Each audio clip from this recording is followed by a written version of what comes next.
সংসদের আসন সংখ্যা ৩৯, বগুড়া ৪ আসন হতে নির্বাচিত মাননীয় সংসদ সদস্য জনাব মোহাম্মদ মোশাররফ হোসেন, আপনি আপনার তারকা চিহ্নিত প্রশ্ন ২৩ উত্থাপন করুন। ধন্যবাদ। মাননীয় স্পিকার, আপনাকে ধন্যবাদ। পরম করুণাময় আল্লাহ তাআলার নামে আরম্ভ করছি। আমি প্রথমে বিদায় আত্মার মাগফিরাত কামনা করছি শহীদ রাষ্ট্রপতি জিয়াউর রহমানের। আমি বিদায় আত্মার মাগফিরাত কামনা করছি মরহুমা বেগম খালেদা জিয়া এবং আমাদের প্রিয় নেতা আরাফাত রহমান কোকো।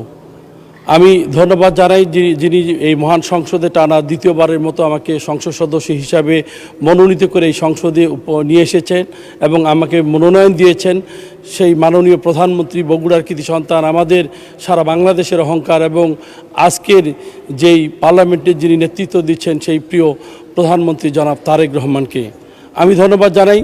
আপনি এই মহান জাতীয় সংসদে মাননীয় সদস্য দয়া করে আপনার কোশ্চেনটা করেন, আমাদের লিমিটেড টাইম। মাননীয় স্পিকার, আপনি আজকে পার্লামেন্টের ডেপুটি স্পিকার হিসেবে নির্বাচিত হয় আমাদের পার্লামেন্টের পক্ষ থেকে, বগুড়া জেলা বিএনপির পক্ষ থেকে আপনাকে অভিনন্দন এবং শুভেচ্ছা জানাই।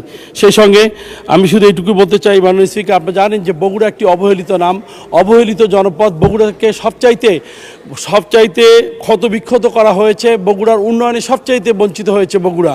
সেই বগুড়ার অংশ হিসাবে আমি বলতে চাই মাননীয় স্পিকার, আমাদের মাননীয় মন্ত্রী কাছে আমি প্রশ্ন করি, আমি ৩৯ বগুড়া ৪-এর একজন সংসদ সদস্য হিসাবে যুব ক্রীড়া মন্ত্রী মহোদয় অনুগ্রহ করে বলিবেন কি বগুড়ায় জেলার বিভিন্ন উপজেলায় স্টেডিয়াম স্থাপনের কোনো পরিকল্পনা আছে কি না, থাকলে উহা কোন তালিকাভুক্ত আছে এবং নতুন কোনো স্টেডিয়াম তালিকাভুক্ত হবে কি না সেটা জানার জন্য বিনীতভাবে অনুরোধ করছি।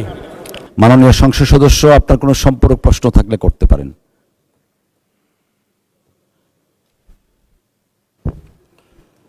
মাননীয় স্পিকার, আপনার মাধ্যমে মাননীয় যুব ক্রীড়া প্রতিমন্ত্রী আমিনুল হকের কাছে বিনীতভাবে জানতে চাচ্ছি, বাংলাদেশ ক্রিকেট বোর্ডের বিগত সরকারের ফ্যাসি সরকারের আমলে অদ্যাবধি 2008 সাল থেকে হতে অদ্যাবধি পর্যন্ত মেয়াদহীন চিহ্নিত ক্যাডারদের, যাদের মেধাহীন চিহ্নিত ক্যাডারদের দিয়ে নিয়োগ প্রক্রিয়া বাস্তবায়ন করা হয়েছিল এবং 2018 ও 2024 তথাকথিত ভোট ডাকাতির নামে নির্বাচনে বাংলাদেশ ক্রিকেট বোর্ডের কতিপয় কর্মকর্তা ও কর্মচারীদের একটি অংশ এই ভোট ডাকাতি নির্বাচনে কর্মকাণ্ড পরিচালনার জন্য ক্রিকেট বোর্ডের সম্পত্তি ও স্থাপনা ব্যবহার করে যে অনৈতিক কাজ করেছে তাদের আইনের আওতায় নেওয়া হবে কিনা সেটা আমি জানতে চাই মাননীয় স্পিকার। আপনাকে